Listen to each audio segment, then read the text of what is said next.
What's up, superheroes? My name is Miles. Welcome to Miles and the Supermen, a podcast series for men and boys. Our world is in trouble and it's not going to fix itself. If we want to transform tomorrow into a beautiful place for everyone, we're going to need our men and our boys to help bring that vision to life. Today, our episode is about trust, truth, and what is that made of, and how do we build that? So we're going to explore that in a lot of different ways today. I usually go arts, academics, allyship, and in a case like this, a lot of the academic stuff is just going to be philosophy. We're going to just be exploring these concepts in a more kind of abstract kind of way. And then if you want to get like how to kind of tutorials or get coaching or whatever with how to build some of these relationships or whatever, there's other content out there that handles the how-to, or like counselors and therapists and other mentors can help you take some steps toward bringing these ideas to life. But it's a little hard to bring something to life if you don't have like a concept of what it is first. So we're going to sort of explore trust and truth and what that's all about. So as I was thinking of this podcast episode, I'm going to start with the arts part of it. And I had this quote from the Batman 1989 movie just pop into my head. And all of a sudden I hear the Joker, "Who do you trust?" Right. And it was funny because I recently went back and watched Batman Returns, the second Tim Burton Batman movie, and it was pretty wild. It was funny because it felt a lot like almost like Tim Burton back then kind of knew what things were going to look and feel like today in today's world. So kudos to Tim Burton for calling that one in advance. But that first 1989 Batman movie, where that quote comes from, plays a lot with this idea of identity and who can you trust and why can you trust them or why not.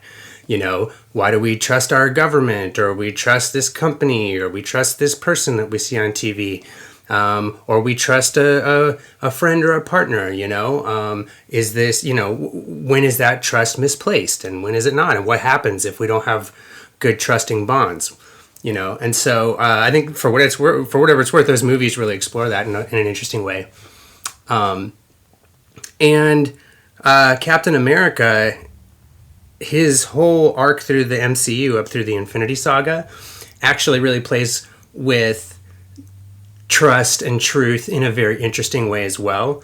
So at some point, I think we'll probably have to do a little bit of a deep dive on that. But just, I like in the beginning of his story where the first Captain America movie, he's in a world where the conflict that's laid out in front of him is pretty cut and dry, right? There's this invading Nazi force. The world has to get it under control and stop it because these people are violent and taking over everything. So in a situation like that, the truth of the situation can, even though the conditions can be really complex, the core fundamental issue to be resolved is pretty simple. And so in that movie, it's really easy to say, oh, there's good guys and there's bad guys, and this is a straightforward, clear conflict.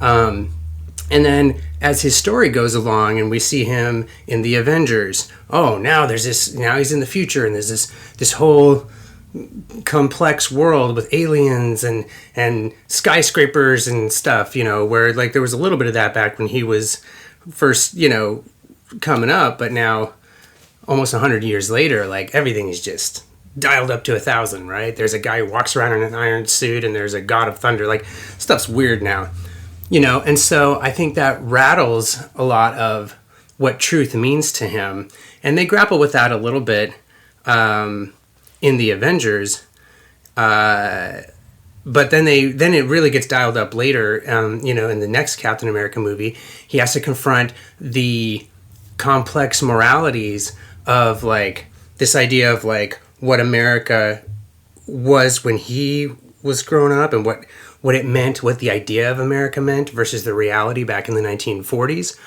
And then looking today at the reality of America versus the idea of America in today's society, right? And so he's grappling with all of that, and you can see that like the underlying truth is always the same, that real heroes are just a good friend out in the world to everybody. They're non-judgmental. They just don't like bullies. They don't care where they're from, right? That's Cap's vibe. And so I think that that's something that he always, like, he's a central anchoring character because he has such a commitment to integrity, to truth, to compassion and empathy, and the power that that has. So Cap is a guy that generally is very easy to trust because he intends to build trusting relationships. He sets out to do that and does it consciously. So I like that even as the world changes around him, if you pay close attention, anybody who's wearing that Cap uniform, because we get a little bit of it with Captain Marvel and Monica Rambeau, and we get it again with Sam Wilson, where like what it means to be Cap is really like what we would like America to be, the good idea of what people want America, or people who like the idea of what is America, right? Like that's the Captain America is the embodiment of what we would like America to be. And so I like that because it's like, oh, cool, we've distilled this thing down to this one character. And it seems like whether we put him up against, you know, a modern sort of corrupted, politified, you know, poisoned by private profits and private interests, you know, this American dream that gets sort of diluted and distorted or whatever by these other factors, right? Or he's facing a killer robot made by a billionaire, or maybe he's trying to hold his family together while the world is trying to tear them apart, and trying to protect what matters most to him while also staying true to the ever, more complicated sort of like thing that he's trying to come up against, right? So Civil War, we get through and we get to Infinity War, and we start seeing like really the embodiment of, oh, Captain America cares about truth more than he cares about a flag, right? So we get to see that he's like, no, what matters is human integrity. What matters is human empathy and compassion. And no matter what the flag is, if that flag is not living by that anymore, then I'm not going to wear the flag.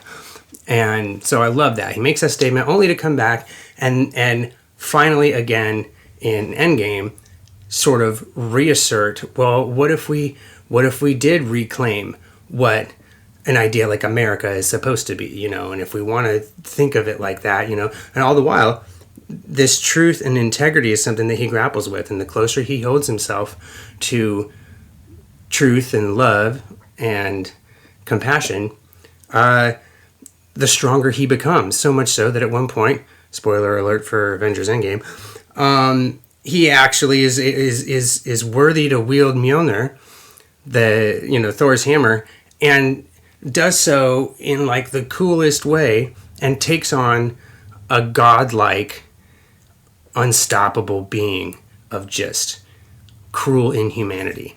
And he's just like, just a kid from Brooklyn, and he goes toe to toe with Thanos, who is, by Rocket's account, the toughest there is. So I think that if we're looking to say like, okay, well, who do you trust? I think Captain America is a great example of the kind of person that earns my trust. Somebody who holds themselves accountable, who's not afraid to hold other people accountable, but also who is open and understanding of the human experience and is not trying to force people into a particular box either. He's just doesn't like bullies. And that's really, I'm like, okay, cool. That's somebody that I can build something good and strong and healthy with. Somebody I can trust when times get tough or when things get weird. And so I love that we get really great examples of that. If you go check out the Batman movies, particularly those first two, the 1989 and the Batman Returns, and then go check out the Captain America arc through the Infinity Saga, I think that by the time you come out of it, I think you have for one, they're just fun movies, I think, but I think you'll get a really good sense of what do we mean when we say integrity? What do we mean when we say trustworthy? Right? So we're going to talk about it abstractly in this discussion, but if you want to go watch it play out on a screen and sort of absorb the material or sit with the material that way, go check out the movies. I'd love to hear how all of this resonates with you guys and what you think of the movies. So, let me know. Okay, so now we're going to dive into the academics of this. So we're going to be looking at sort of philosophy. We're going to be unpacking some things, right? And I might just kind of go down a list here. I had made a lot of notes.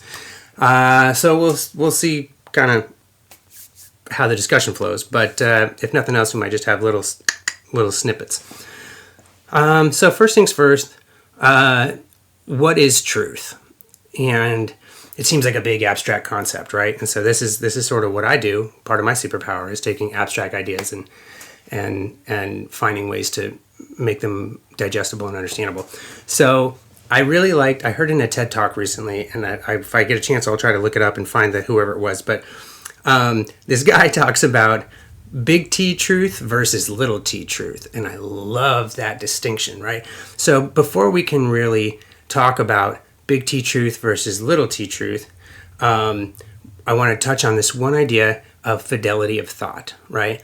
So when we ask what is truth, that is a low fidelity kind of question, meaning like if you had a TV screen, asking what is truth is like having an entire big screen TV, but only having like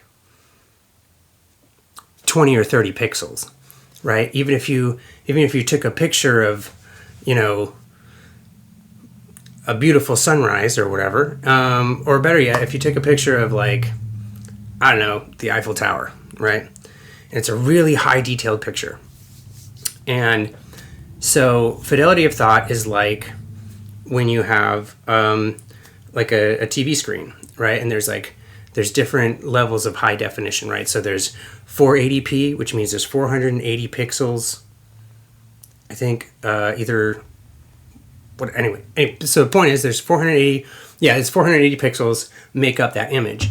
So there's 480 dots where you can have information or color, right? The more dots you have, the higher P, right? So there's 480p, and then there's like 720p, 720 pixels, and then there's 1080p, which is the one you probably see a lot, which is what we call full high definition or whatever. And then there's like 4K, which is ultra high def. And so the way that this definition is achieved is by you've got more little spots. So if there's an image like the Eiffel Tower that's got like a bunch of tiny little details in it, if you're looking at it at a 480p image of it that's been blown up real big, it'll look all boxy. It'll look like a bunch of boxes. It'll look all digitized, and you won't get a really clear image of what you're looking at. You'll get maybe a vague idea that there's an object there. And then if you increase that to 720p, now you can see that it's the Eiffel Tower, and you can see most of the details around, but you can't really make them out very well. And then you get to 1080p. So now we've got even more pixels, more bits of information, and it paints an even clearer picture. So now we can see some of the broad details on the Eiffel Tower now that we're at 1080p resolution. And then let's go to 4K, all right? And so 4K, now we can see not only the broad details on the Eiffel Tower, we can see the expressions on the faces of the people who are looking up at it now down below. We can see all the little detailing in between the big details and all the little subtle artwork, right? And you can't see any of that stuff with a low resolution image. And so a low resolution question would be something like, what is truth? It's such a big abstract idea that you can't just answer that one question and get a really clear picture. You could only get one pixel, right? So starting to, that would be like trying to, anyway, so if we want to increase the resolution, then increase the resolution of our thoughts, meaning let's ask more questions, and let's think about things with more detail, with more different perspectives. Let's look at things from different angles, right? Because when we do that, we start to get a clearer and clearer picture. And when, so why would this be so important? Well, what if there was something you needed to find in that picture? When you want the clearest version of the picture so you could zoom it in and enhance and all that, right? You want that. You don't want the picture that's basic, that doesn't really show you a lot of details.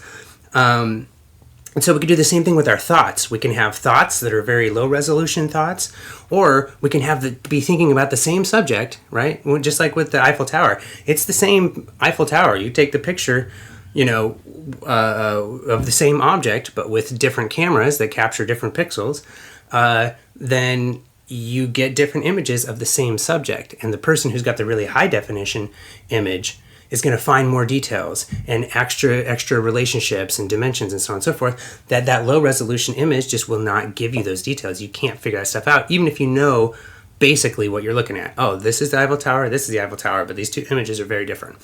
So the same thing happens with our thoughts and ideas. So if we think about something like truth, we got to dig a little deeper. We can't just start with the most basic version of a question and have a one answer thing and just be satisfied. That might be tempting, but it costs us a lot. It means that we're not really seeing things as they are. We're just getting basic glimpses of them. And so, with truth, I want to dive into this big T versus little t. Whoever thought of that was really great. Basically, I would describe big T truth as stuff that is universal, that other people outside of you agree they're experiencing or will experience with or without you being there or whatever. So universal truths, big T's, are things like human beings need air to breathe, or gravity is a thing, because even if you don't understand it or are not aware of it, it still impacts you, right? That's big T truth. Little t truth is, the way I would describe it, as perspective truth. It's what is my local truth, what is true to my personal experience, but those truths are conditional, meaning I may feel like the world is this way, but that's just my feeling about it, right? That doesn't mean I know or understand or that everyone else experiences that. So that's my subjective opinion and my subjective experience. And that has value, but it's not the same as an objective experience, right?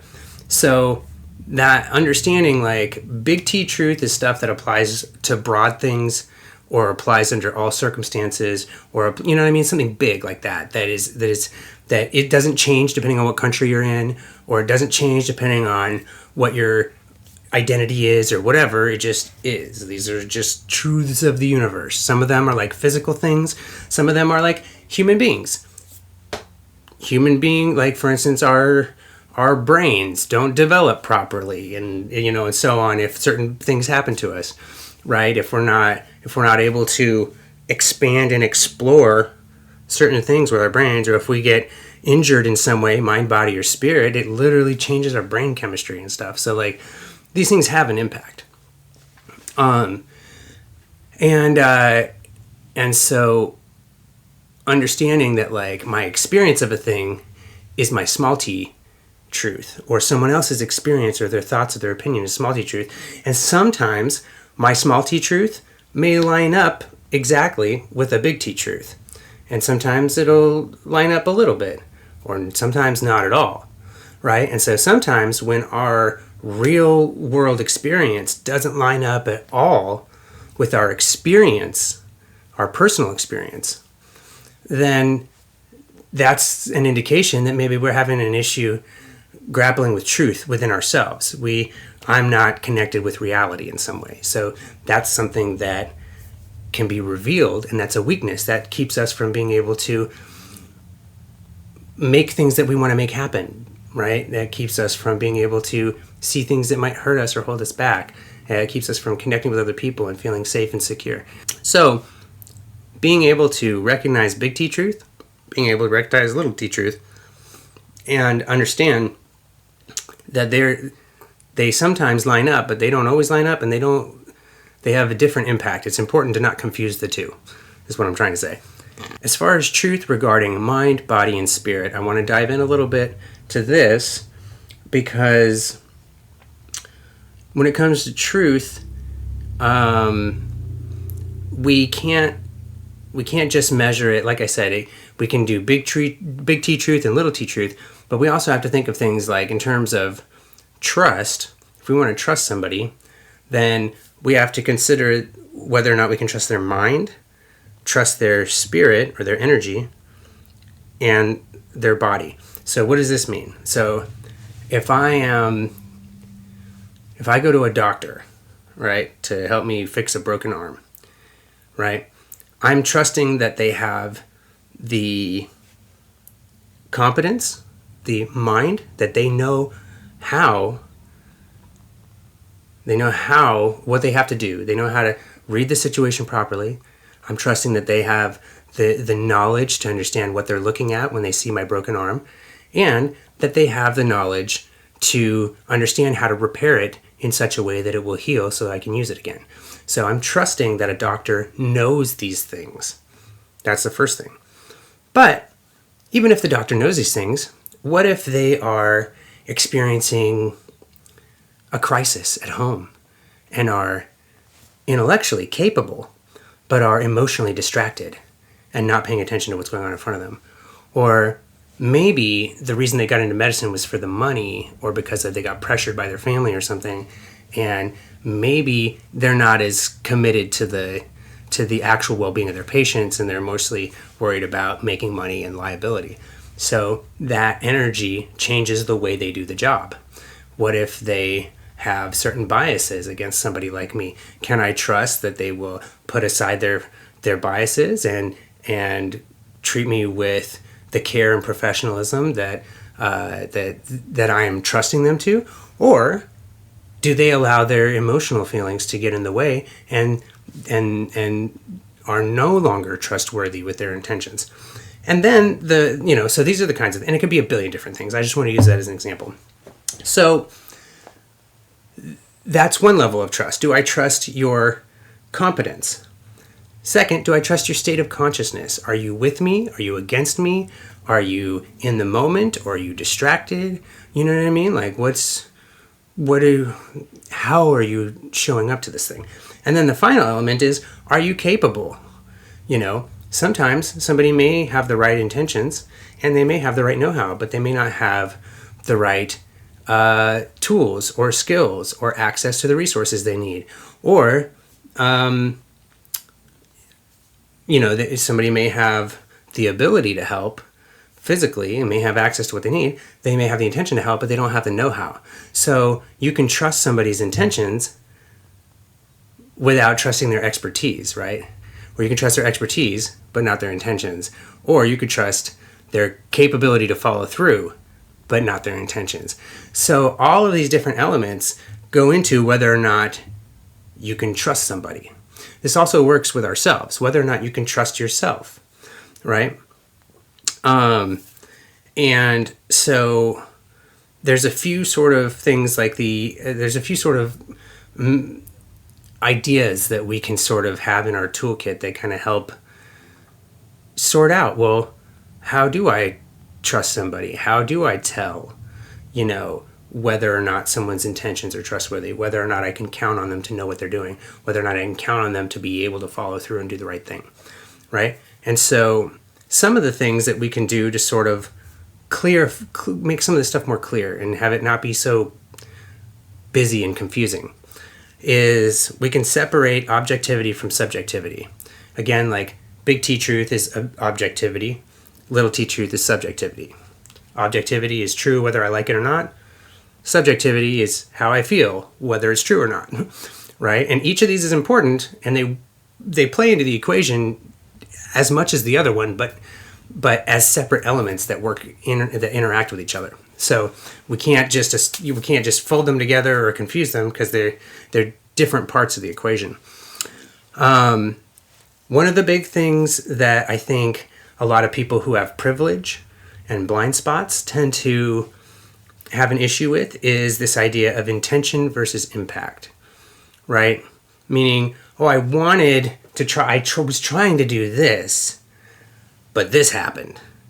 And then somebody will say, hey, you did this awful thing. And people will say, yeah, but I was trying to do this, right? Okay, well, you're talking about intention, and the rest of us are talking about impact. And it doesn't really matter what you intended if this is what your impact was, right? And so that's where like we have to be able to hear, is somebody trying to tell you about their intentions, or are they taking responsibility for their impact? Because if somebody tries to hold you accountable for the impact you've had on the world, and you don't want to take responsibility, a lot of times people pivot and they say, oh, but I intended to do this. It was like, well, we know you intended to do that. You said that, or you, whatever. You can say that now. Sure. Well, you say that, but your impact says something different. Right? And so intention is important, but that's something we have control over our own intentions. We don't have control over our impact. We get to decide what our intentions are. The rest of the world decides what our impact is. We don't get a say in what that impact is. Once we have an idea, we have our intention, and then we take action, then we've sent that out to the rest of the world. That action is done. You can't unmake it. You can't unscramble that egg. You can't unkill a person. You can't take words back. You can't undo things. You can only create. And the rest of the world gets to judge your impact on them. Just like you judge other people's impact on you. If somebody screams at you in your face, they don't get to then also turn around and say, oh yeah, you liked it, and have it be true. They could say that, but it's not true. I mean, unless you did like them screaming in your face, but most people don't, right? So only you would know what the real impact was. And they might say, oh, I screamed at you because I was trying to teach you something. You're like, oh, okay, well, you could have taught me that in like 20 other ways that didn't involve screaming at me, I'm pretty sure. And, the screaming part really was unpleasant, made me not feel like I should trust or cooperate with you, and that's the real impact of like screaming in somebody's face, and so, to be able to tell the difference between the two and see when one person is trying to talk about impact and see when another person is trying to avoid talking about impact by focusing only on, whether they're trying it intentionally or not, they're avoiding impact by focusing on intention. And then you'll see sometimes it flips because this is the way sort of people manipulate reality and the truth, and they manipulate discourse because the way they frame the discussion. Again, not everybody does this intentionally. Some people do. Corporations for sure do. They hire entire PR companies to spin things, right? That's what all of that is just choosing which part of the conversation we're going to focus on, which ones we'll quietly ignore, so on and so forth. But this happens on individual levels as well as on bigger levels. So, intention versus impact. Next thing is, we're going to talk about skepticism versus cynicism. Skepticism is simply just not believing everything that you're told just because you're told it, or not taking everything at face value. It's real convenient for us once we have established what we feel is a trustworthy source to sometimes just once we like, oh yeah, I get you, I like you, I see what you're saying, to just start sort of taking everything they say and just saying, yeah. And so that can be a dangerous kind of thing because people are fallible. Sometimes things change. Maybe there's a system or a rule or an idea that's good right now, but later becomes dysfunctional if you try to plug it into a different way of life or take it to another country, try to plug it in over there. Oh no. So maybe this is a solution that's just right for right here, right now. Or maybe somebody's wrong about it and doesn't realize it, but they have power so nobody holds them accountable. But it's a bad idea now, you know what I mean? And so skepticism is just being willing to sort of dig a little deeper and not be so willing to just take everything at face value just because somebody said so. So that's skepticism. Cynicism is what I would feel is like, so if skepticism is an intellectual exercise, trying to filter out bad ideas, right? It's not, there's no judgment, you're not mad about it, you're not trying to believe something, you're not anything. You're just letting your brain just sort out the logic of a thing. Oh, they said this, but then they did this. That doesn't line up. Oh, they said this, and they said that. Oh, that lines up. Okay. And then they followed through, and they did the thing they said. Okay, well, that all seems to track then. Okay. Things like that, right? So that's how skepticism can be helpful, is it weeds out some of the good information and bad information. Now, the emotional version of skepticism is cynicism. and this is not good. Cynicism is an attitude of prejudging everything to be a lie, right? And just like that earlier fidelity of thought discussion with like, trying to paint everything with one brush, or answer the question, what is truth, with just, one short answer. Yep, I got it covered. Excuse me, still getting over a little thing. So, that's, we don't want to, cynicism is sort of the emotional sort of like, I don't want to deal with it, or I already know what that means, or I'm already hurt by this, or I can't handle that discussion, or no, So cynicism is, everybody's going to lie to me. You can't ever trust any politicians. You can't trust your neighbors. You can't trust a guy on TV. And the truth is, you can't trust some politicians. That's true. You can't trust them. Skepticism will help you figure that out, not cynicism. Yeah, you can't trust some companies, even if they make you really feel like you can trust them. Remember, they hire people to do that. But there are some that you can trust. I can't trust the medical establishment, and it works the other way around too. With the anti-vax thing. Okay. So I'm not going to speak to the medicine of it because I'm not a medical expert. What I'm going to speak to is the conversation, because I am an expert in that. And the conversation that I see happening is that people who support, the medical establishment that has been established on this front are always advocating that, like, look at all these outbreaks that happen when you don't vaccinate your children. You're making life worse for everyone. You're putting yourselves in danger. And I see that you're just rigidly I won't believe any of it, And then some yahoo from a TV show or something 20 years ago hops on and says, I confidently know this thing. And then we are all going with them because we don't trust the medical establishment. And so right here, I see, okay, well, on the one hand, I actually empathize with those people who don't trust the medical establishment, right? And I could see that because the medical establishment has embedded within it some huge conflicts of interest and some big unchecked blind spots and some very deeply rooted dysfunctions, right? There's issues of capitalizing on people. There's issues of colonization and the patriarchy and disregarding the needs and well-being of the community for the sake of medicalizing things. So I think if you're out there and you want to have a real discussion about this, if you're somebody who's like, no, I'm, you can't argue with the science. And it's like, well, I don't know that the people who are anti-vax, as we describe them, again, I've said before too, that labeling people like this is kind of dysfunctional because it does that same thing. It takes a highly sophisticated, unique human being who's got cultural influences to consider, who's got personal needs and personal feelings to consider, and all this, and we just slap a label on them, a one-dimensional, low-fidelity label like anti-vax, right? So it's funny because, the very same people who are like, you got to trust, you got to trust the science and everything like that. They don't seem to acknowledge that, in a lot of ways, doctors and the medical institutions that we have, especially here in the United States, have broken trust with the community over and over and over again on numerous levels.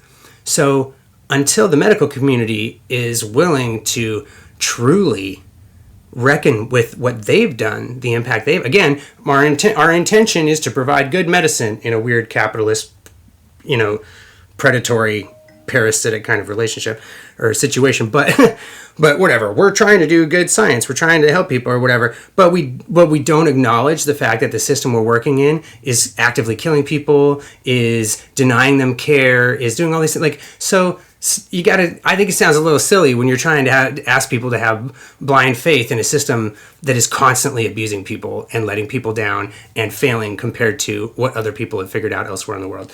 So I think that maybe you could probably pull off the throttle on the anti-vax thing. And at the same time, the other side of that discussion is obviously true, that when you have no skepticism for these people who are like a talk show host or whatever, because we're so cynical about these people who are a flawed but otherwise well-intentioned group.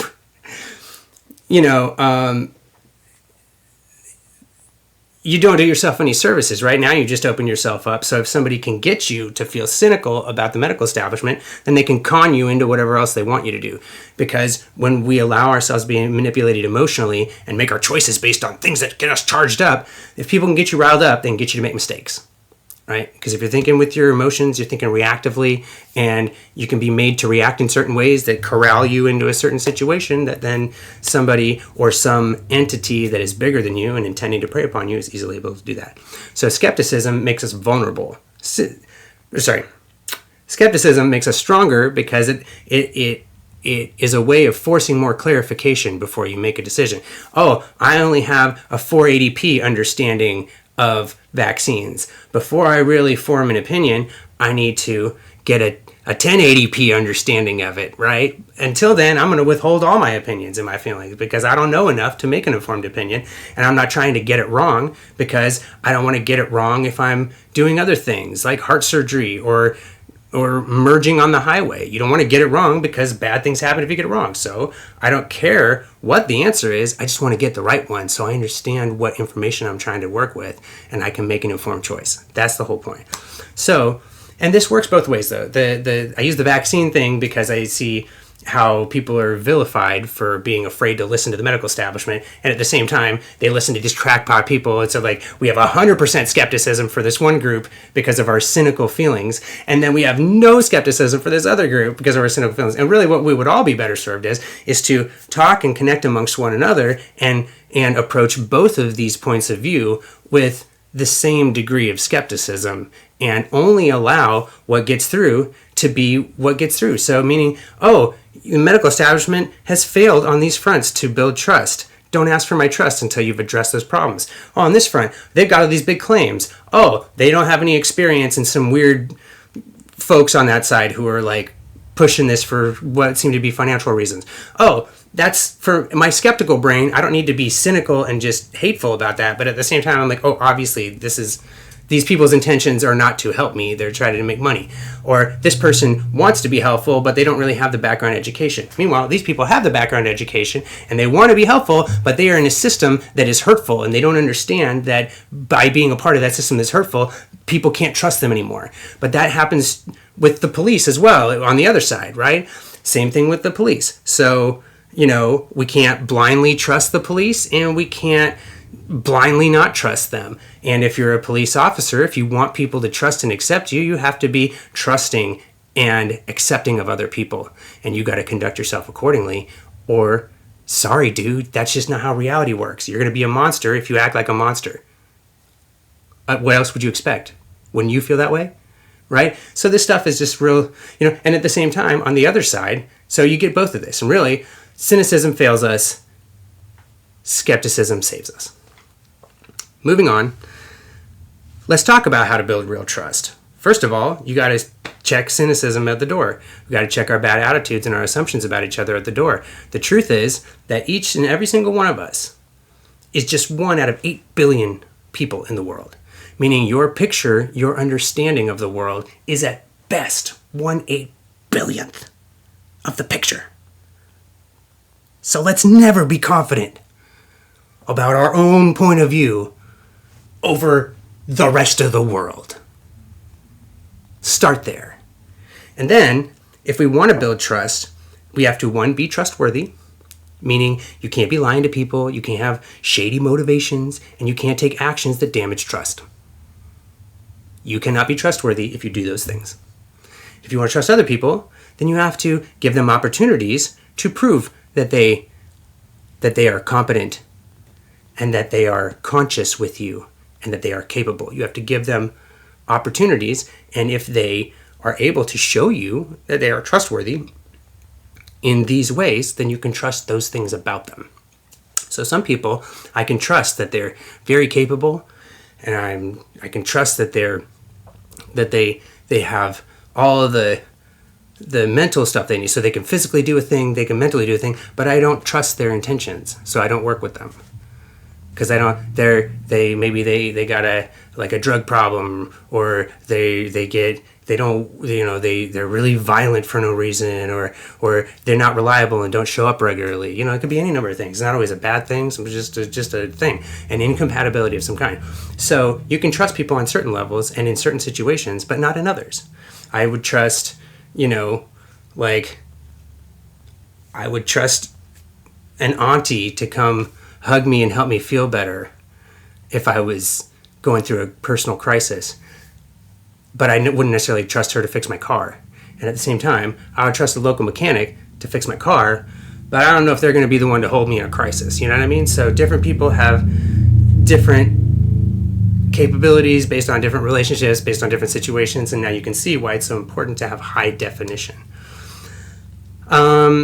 And so this is another one of those with the building real trust. I wanted to talk about how this is one of those where you probably could talk with a counselor or get into sort of like a coaching program or something that might help you with the day-by-day steps of this stuff. I'm talking broad strokes here. We're talking about trying to get an overview of what does it mean to work with trust? What is this abstract thing, and how does it affect the way we live our lives? So that's the broad thing, and then you guys can dig in deeper, as you go along. And how do we know who to trust? So this is something I wanted to get into a little bit. Expertise, right? Really, at the source of the word expertise is experience, right? It's, does this person have experience with a thing? And so, a lot of times we have to understand that it's one thing to have theory, it's another thing to have lived experience. Right? So a doctor, for instance, you go in the doctor's office, they have all of the experience with learning about medicine, learning about the patterns and diagnoses, learning about the chemicals and how doing this changes this and solves this problem or makes this process happen or whatever. So they know the mechanics of it, right? Your body knows what it's actually experiencing. And then you yourself are the expert in your other experiences of it. What is it like to be me in this body? What does it stop me from doing if my arm is broken? What does it feel like? Am I in constant pain? Does that mess with me? You know what I mean? Those are things that only you can know. So there's things that can only be told by your body, by measuring what your body is saying, right? The body will tell, your spirit will tell, and then the doctor brings their expertise and their mind to fill in the gaps that you don't have. So they don't know what your experience is until you tell them. They don't know what your body's going through until they test it. And you don't know how to solve the problem until they come in and they do their part, right? And this is how expertise works. So you don't go to a mechanic to learn about neurosurgery. You don't go to a man to learn about the experience of a trans person or a woman. You don't go to a white person to find out what the experience is of a black or indigenous person, right? And you don't ask just one person, because why would you ask just one person? Because now we've only got one data bit, right? We've only got one pixel on our big screen. If you want to get a real picture, you got to get more. So now we got to ask multiple women about their experience. Multiple black people about what is life like for a black person in America, because it'll be a little different for each one. But eventually, if you listen to enough people, you start seeing, oh, this part of it seems to happen to everyone. This part only happens to these people. This part happens to these people. After this happened, you know what I mean? You start to get a much more detailed picture. And so I don't listen to people who speak with authority on things that they can't possibly understand. You would never catch me trying to speak authoritatively on how to do neurosurgery or what it's like to be pregnant or what racism really means. I'm not going to tell you that stuff because it's outside of my experience. The only way I can know about it is secondhand through learning, which means I can only have this very thin one-dimensional element of it. The rest of it, just like going to the doctor to get their expertise, if I want to get a woman's expertise on being pregnant, or if I want to get an indigenous person's expertise on on colonialism and genocide, then I have to go to them and take on their experience into my own understanding and say, oh, they are the expert here. What their experience is true. What my thoughts and assumptions were, probably not so much in this specific area because I don't know, but they would. And so you offer trust to people, and then you earn their trust by when they tell you their story, you take it seriously and you integrate and you update your ideas saying, oh, well, I used to think that this was what women were all about. And now I learned these things. And so I don't think that way about women anymore. Boom.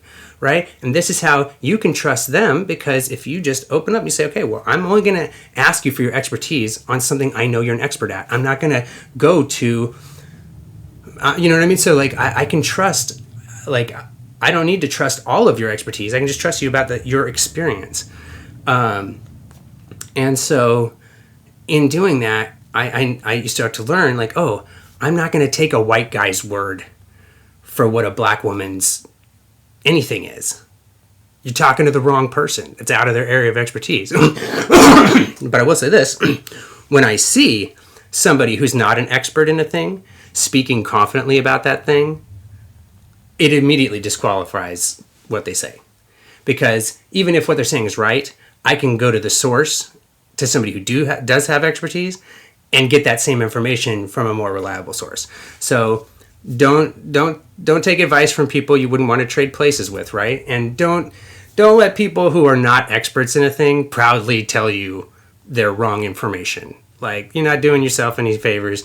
They're not doing you any favors. And the truth is, there's so many people out there who do have expertise, who do have that experience. Go talk to those people about that thing. If you want to know what trans life is all about, do not listen to some Republican dingbat who's been peddling the same racist eugenics thing for the last 60 years. Like, it's an old story. We've heard that 1,000 times. If you really want to get the true essence of what it really is, then you got to listen to those people and take them seriously. Listen to trans people, take them seriously. Listen to many trans people, and then you'll get a picture. You don't need to there doesn't need to be emotion in this. This is an exploration of what it's like to be another person. That's it. You're just exploring what their world is like for them, and that's something that is actually powerful, right? So be mindful of expertise. What areas are you experienced in? Speak confidently in those areas, and don't speak confidently in the areas that you're not an expert in, because you're not an expert in those areas. If anything, defer to other experts if you know them. And when we do this, then we can trust ourselves too, because I'm not kidding myself about what I know. I'm not imagining that I'm smarter than I am, or imagining that I have understandings that I couldn't possibly have, right? I don't know what it's like to speak Chinese as a child, because even if I learned it today, I didn't have that experience when I was a child. Stuff like that. There's just infinite numbers of things that I cannot know, and the only way to really know them is to trust other people to give you their feedback. And when you are trying to figure out the truth of something, there's a really powerful trick that I've used that helps me to get clarity when everything seems unclear. And that is, I tend to, in my free time, try to just learn how things work a lot. I like learning how things work, right? I like learning mostly how relationships and art works, but I learn about biology, and science and cosmology and physics and economics, and I learn about, all of this stuff. So if you're trying to learn about a subject like systemic racism, okay, well, then instead of trying to get, before you start getting other people's experiences and opinions,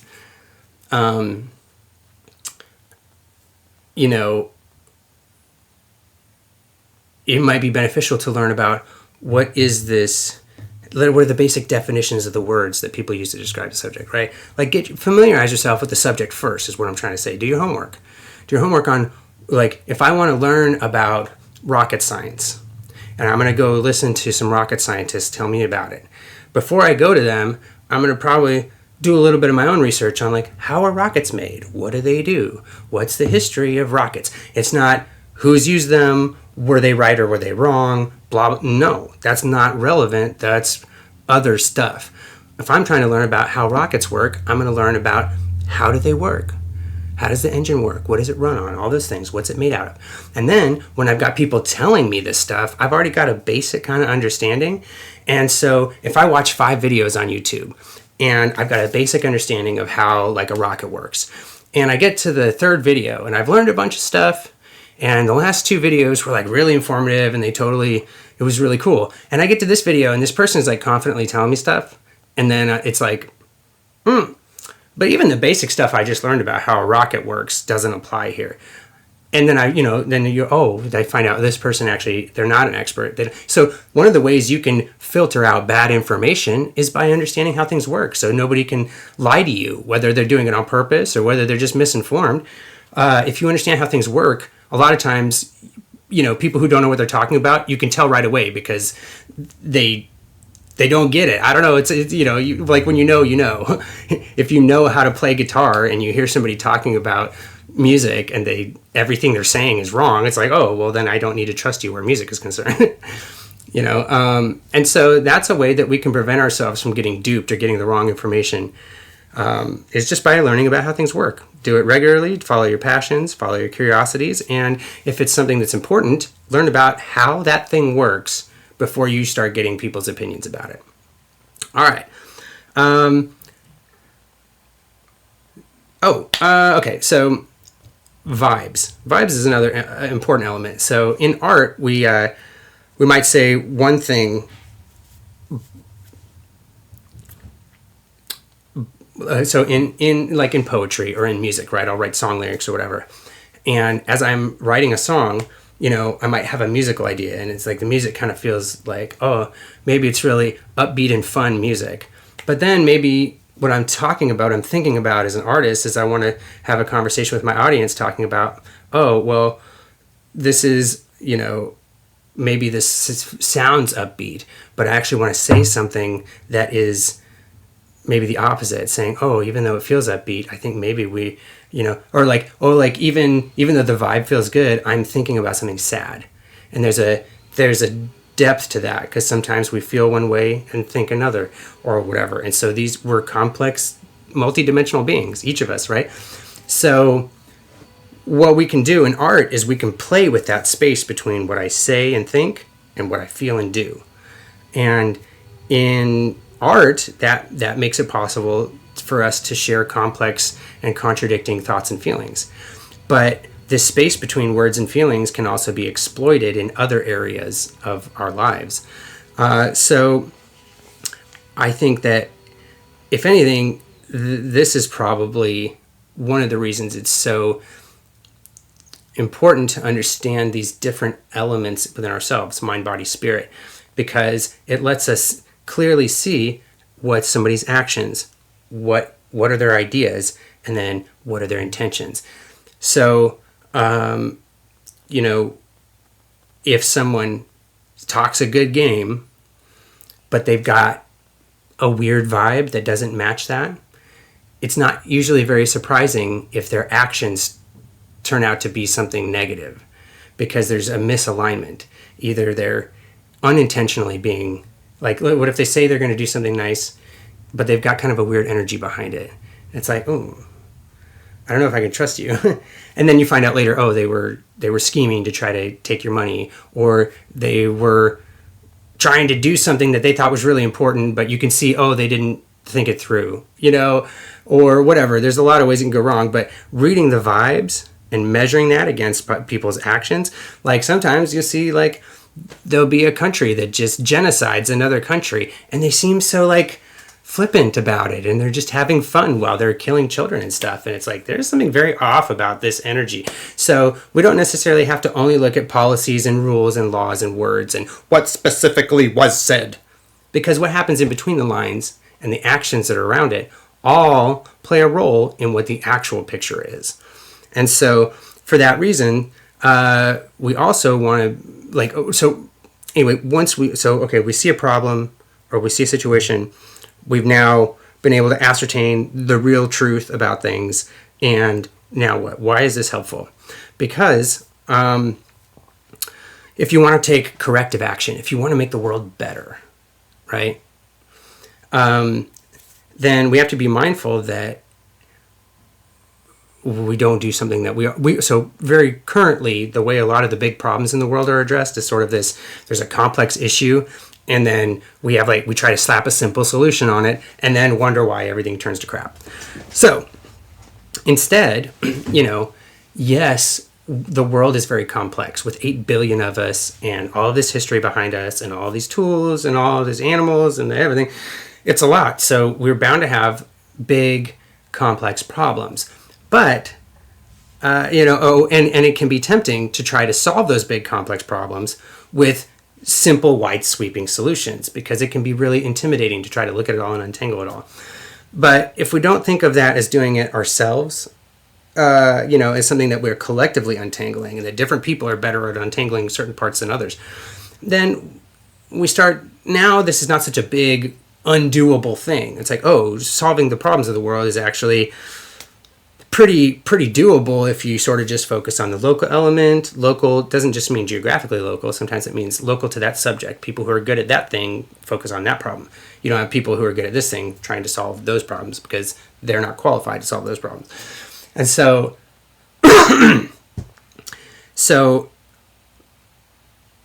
getting a good sense of truth and resisting the temptation to slap simple solutions onto complex problems, we instead can do ourselves a big service, and all of us can be working with the same set of simple tools that acknowledge our needs, mind, body, and spirit, and our capacity, mind, body, and spirit. What does it mean to be a community together? How is that relevant? All this stuff. We've got all these, but it's all just around mind, body, spirit, you, me, we, past, present, future. Very, very simple, right? So simple toolkit.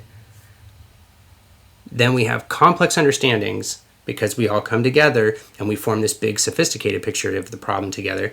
And then we're able to, with our simple tools, come together and form nuanced solutions to complex issues. That's how we do it. And it seems like a lot when it's just you by yourself, but it's not just you by yourself. And let's try to be out there making sure that no one else is out there trying to just solve this problem by themselves either. That's part of what being a hero means, is stepping out in the world and seeing what you have to offer, ways you can be helpful and loving, and make the world better for all of us. And when you do that, and people come together, and we have truth, we have respect, we have mutual trust, good stuff. So when we build relationships that are healthy, that are made out of mutual trust and respect and compassion, we build it together. And in doing so, we build a safe, kind, respectful, and trustworthy relationship, a space.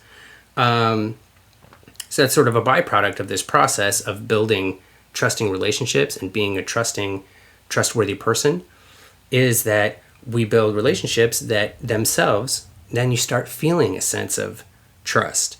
You feel that you can rely on this person. We don't have to try to prove it to each other all the time. You just already know. It's just done. It's a conversation that's been had, and we know we can trust each other. You can trust yourself. So that's the product of this process of building healthy relationships, whether it's with ourselves or with others, is that, you can count on that trust. And for real trust to happen, I have to be able to know your true intentions and abilities, and you have to know mine. If either of us lies to ourselves or to the other, we weaken the bond of trust between us. And so what does it mean to be trustworthy? Well, that's just it. Don't lie to yourself. If you're trying to hurt somebody, don't lie to yourself and say, I'm doing them a favor. Really? Do they look like, like some people would be like, I'm beating you up because I'm trying to teach you a lesson. Or I'm going to kidnap these people, for their own. You hear people say stuff like that, and it's insane. It's like, okay, well, you can't hurt somebody for their own good. And if you find that you are hurting them for their own good, and you think you're not, then you're lying to yourself. That's a lie. So we got to be real mindful not to lie to ourselves.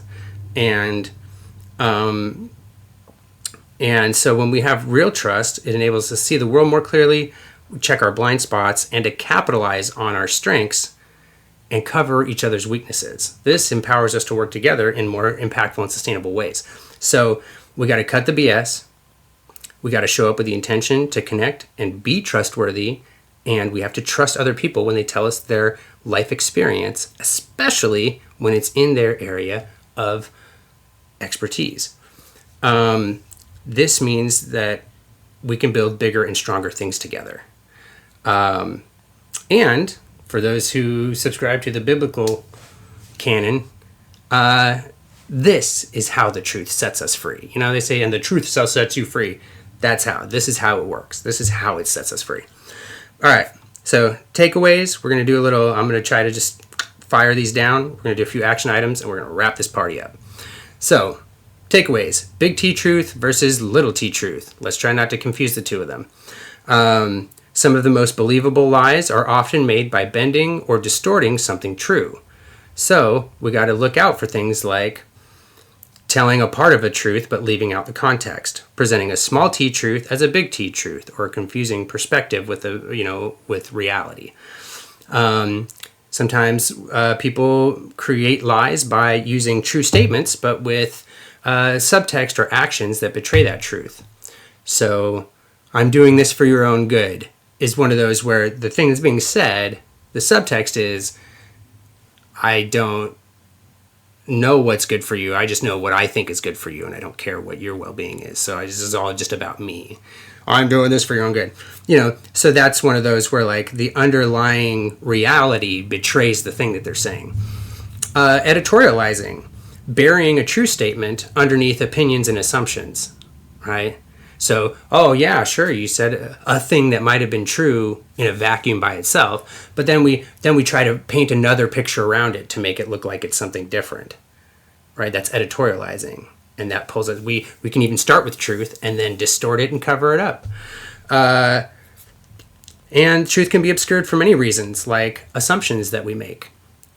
Intentions that and assumptions can be things that we assume to be true or things that we assume to not be true, things that we assume are important and things that we assume are not important. So those assumptions can mess with us. So we don't assume that anything is too important or not important. We come in curious and measuring, and that we're not just assuming, oh, that's not important because blah, blah, blah. Intentions, right? If we don't show up with the intention, if I show up with the intention to be helpful, but not the intention to be open and listen, then I fail. Or what about power dynamics? This one's really important because when we're looking at power dynamics, there's a few important factors. But with the power dynamics, these are a couple of questions that I ask. So for one, of these two entities, if it's a person and a whole religion, or if it's a person and a whole police force, or the person in a whole country, or a whole company, or whatever, right? Who's got more power here? Is it this one person? Is it these 10, 15 people? Or is it this mega multinational conglomerate corporation, right? Who's got more power? These 150 poor people who are living in tents, or the one billionaire who lives on a yacht with 16 golf courses and blah, you know what I mean? Like, when these people are talking to you or to each other, there's a power dynamic there. And that power dynamic changes whether or not the billionaire can be held accountable or whether or not the poor people can be heard. And so if they're both talking to you and the billionaire makes it so that it's hard to hold them accountable and it's hard for you to hear the other people, then that billionaire gets to dominate that conversation. How likely is truth going to be to really be found in a conversation where one side gets to dominate it and cannot be held accountable? Right? I mean, so I automatically can't trust this billionaire, even if they were right about some things, because the way that they go about it discredits and impairs my ability to check what they're saying. So they're trying to do a thing that impairs me to check what they're saying, which is in and of itself a red flag, even if it's intentional or not. So that's the first thing. What is the real power dynamic at play? And so and whoever the bigger one is, they're the one that are responsible. With great power comes great responsibility. The more power you have, the more responsible you are. So the most powerful people are the most responsible for everything else that their lives touch. Think about that. Next I ask, and this is true, this is really important when there's a power dynamic difference.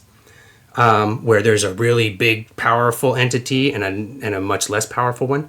So that's part of that. So this is important for that. But it also is true even when there are two relatively equal power structures at play. And that is, we have to start asking, like, what is the cost and what is the benefit of this position?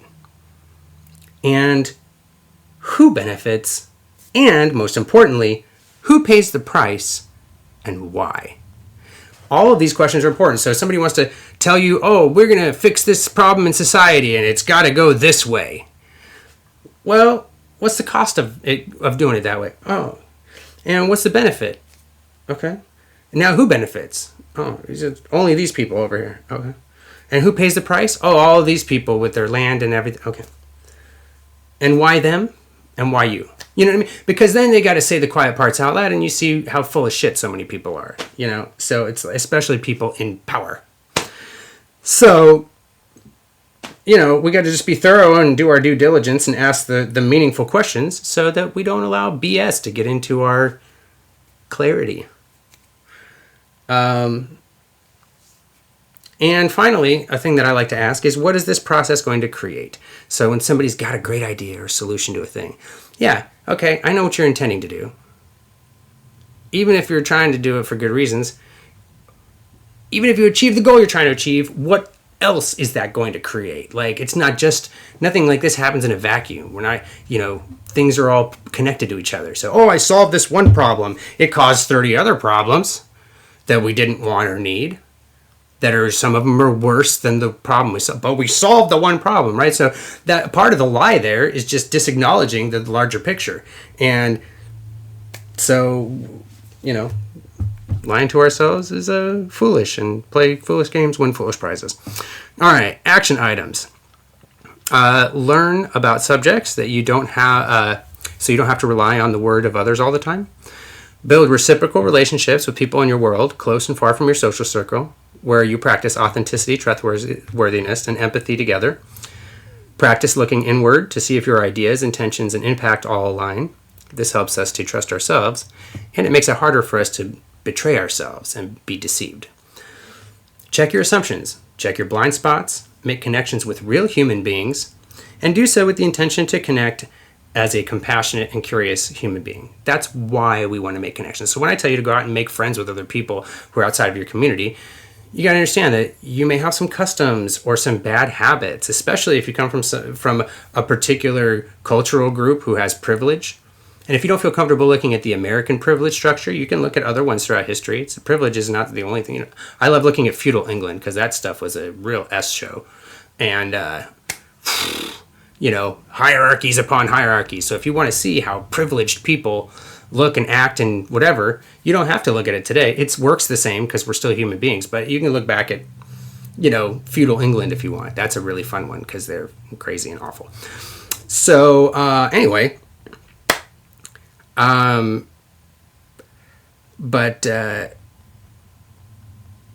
But anyway, so if you have privileges and you come from a privilege, if I was a duke back in the day and I go to talk with the peasants or I go to talk with somebody from another country, I got to be mindful that like I'm a duke, so I come from riches and shit that separates me from the real life experience of other people.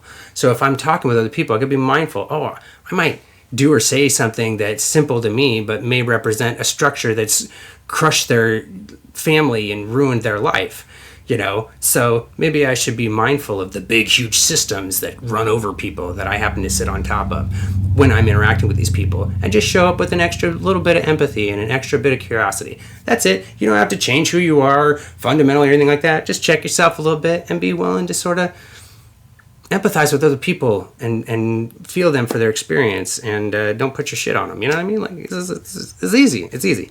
And making these connections, you know, pay attention to how these relationships make you feel when you do develop trust with somebody and you do develop that rapport and that camaraderie. Pay attention to the sense of trust that you build with them and see how your life and your world begin to change for the better. And maybe even make a note or two along the way of what you learn and experience. So that's it. You know, this is probably a subject I could go on and on about for a long time, and I would love to have other guests in to talk about it more, so on and so forth. But for today, I just wanted to like demystify this monolithic idea of truth and trust and whatever. So I think we've done that. Good job sticking around. Once again, my name is MYLS. This is MYLS and the Supermen, a podcast series for men and boys. It's currently available on YouTube. I make music, film, and other content. You can check it all out on my Linktree. If you want to support my work, you can grab some merch from my online store or consider joining my Lovecore Patreon community. And finally, thank you for hanging out with us, and we'll see you on the next one.